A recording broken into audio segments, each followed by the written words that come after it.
Hello everyone, welcome back to Trial Spices. Hope you all are staying safe. Today I will show you guys how to make poppy seeds kheer. Usually people think Indian desserts are very complicated to make, but the dish I'm going to share with you guys today is very simple but very delicious. I'll also be sharing a bonus tip in the video. For this, we need coconut milk grinded with cardamom, jaggery, soaked almonds, soaked cashew, soaked rice, and finally, the hero of the dish, soaked poppy seeds. In a blender, let's add all the ingredients except jaggery and coconut milk. We'll make this into a fine paste. Now add the grinded mix in a bowl, and with that add coconut milk which was grinded with cardamom and diluted jaggery. If you don't have jaggery, you don't have to worry about it, you can just use sugar.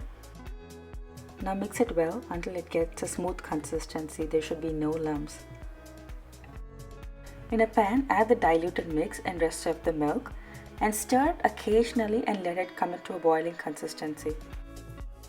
So let me tell you guys how I got addicted to this drink. One of my aunt is from Karnataka. This dish is very popular in Karnataka. They call it Gasagase Paayasa. She used to make big batch for her whole family. This is one of the delicious dish she makes, which we are all fond of, and she never fails to surprise all of us every time we visit her house. Not only this, poppy seed has a lot of health benefits. It is rich in nutrients and antioxidants. It contains pain-relieving compounds. It also boosts heart health and skin health, helps in digestion, enhances fertility, and mainly acts as a sleeping aid. I also have a friend from Punjab. She was saying her mom used to make this dish twice a week. During winter times, they also add turmeric and saffron to it.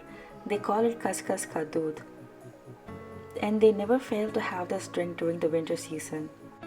You can serve this drink hot or cold, but if you drink at night, I'll prefer you take it warm because it gives you guys a nice peaceful sleep. I'll add all measurements for this recipe in the description box below. If you like this recipe, please give a thumbs up and share it with your friends and family. If you want to watch more easy recipes like this, do not forget to subscribe to our channel. Thank you, bye bye. See you guys in the next video.